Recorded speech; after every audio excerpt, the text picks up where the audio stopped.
Thank you, Dr. Drummond. Mr. Friedman, 10 minutes, please. Yes, thank you very much. Good afternoon, Mr. Chair, Vice Chairs, committee members. Thank you for inviting me to address you today. It's always a pleasure to appear before this committee. Unlike my last appearance, I appear today as an individual in my personal capacity as a criminal defense lawyer. Although my practice is based here in Ottawa, I regularly defend clients and try cases throughout the East region.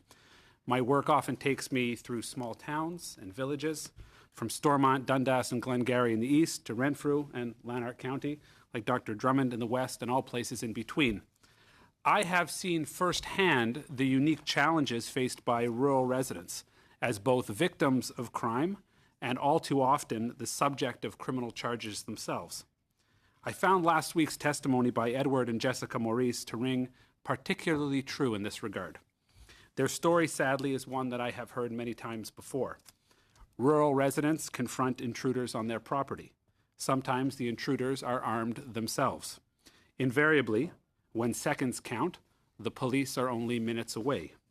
Like the Maurices, they are faced with an awful decision: act in self-defense or risk unimaginable consequences. At the outset, I should distinguish between two entirely separate concepts. There is an obvious difference between vigilantism, which is a crime, and the act of self-defense, which is a long-recognized right in both the common law and the criminal code. To be a vigilante is to act unlawfully, to seek retribution or vengeance for real or perceived wrongs. It is to take the law into one's own hands. It is antithetical to the rule of law in a free and democratic society. It should be discouraged and punished by the criminal justice system. Self-defense, on the other hand, is something else entirely. For as long as the modern common law has existed, the right of individuals to use proportional and reasonable force in repelling unlawful threats has been recognized and protected. It is enshrined in our criminal law. It has often been my experience, however, that it is the property owners acting in self-defense who are themselves the subject of criminal charges. In the end, many of those clients are ultimately acquitted, or, like Eddie Maurice, have their charges withdrawn before trial. But this is little consolation. By that point, they have been arrested, charged, and often placed on strict bail conditions. Some don't get bail at all and must await their trials in custody. These arrests are highly publicized. In the internet age, I often tell clients that it is not the criminal record that should be most feared, but the Google record. Web searches by neighbors, prospective employers, and others turn up the news and social media stories about their arrests and alleged wrongdoing. Then, of course, there is the expense. In Canada, notwithstanding one's ultimate vindication, there is little one can do to recover legal fees expended to defend against even the most baseless criminal charges. As my clients often realize, much as the Maurices did, the process is often punishment itself. So what can be done to rectify this? In my view, the starting point is the current self-defense provisions in the criminal code. To be clear, these sections were recently amended and consolidated by the previous government in 2012. It was a long time coming. In fact, as far back as 1995, the Supreme Court stated that, quote, legislative action is required to clarify the criminal code's self-defense regime. Indeed, the former provisions were criticized by that court as being highly technical, excessively detailed, and internally inconsistent. But there is more to be done, particularly in light of over 5 years' experience about how even the new provisions are being interpreted and applied by police and prosecutors. Canadians deserve consistency and predictability in the application of the criminal law. More importantly, it is fundamental to the rule of law that the boundary between illegal action and legal self-defense be clear to all. I offer for this committee's consideration a number of practical steps that can be taken to further clarify the criminal code self-defense provisions.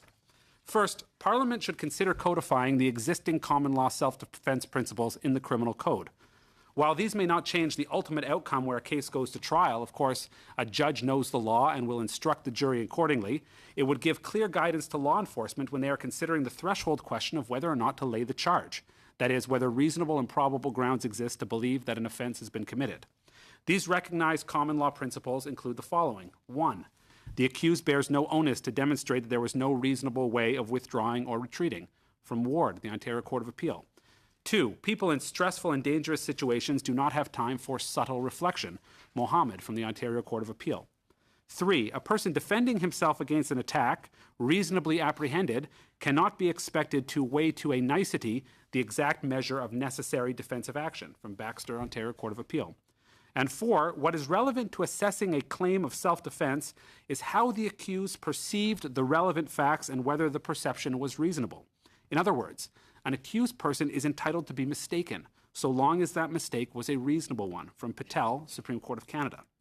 Next, Parliament should consider an amendment to the Code that would clarify the circumstances in which an accused person would not bear the burden of establishing the evidentiary basis for a claim of self-defense. At present, in order for a court to consider a claim of self-defense, the judge must find that there is a, quote, air of reality to the defense. In other words, that the possibility exists in the evidence. While this does not formally shift the burden of proof to the accused, that is often the practical effect. Once this air of reality is met, the Crown must disprove the claim of self-defense beyond a reasonable doubt. I would recommend an amendment to the Code establishing that the air of reality is automatically met where the accused is on his or her own property and the victim is trespassing or otherwise unlawfully there. Finally, I would propose a wholesale streamlining of the existing self-defense provisions. We can look to other jurisdictions for guidance. For example, in New Zealand, the law is phrased as follows: everyone is justified in using, in the defense of himself or herself or another, such force as in the circumstances as he or she believes them to be, it is reasonable to use. I conclude with this thought. Rural victims of crime should not find themselves twice victimized, once by criminals and again by the criminal justice system. Much can be done to ensure fairness in how the criminal code is applied and enforced, and to restore the bond of trust between rural Canadians, law enforcement, and the courts. Thank you very much for your kind attention.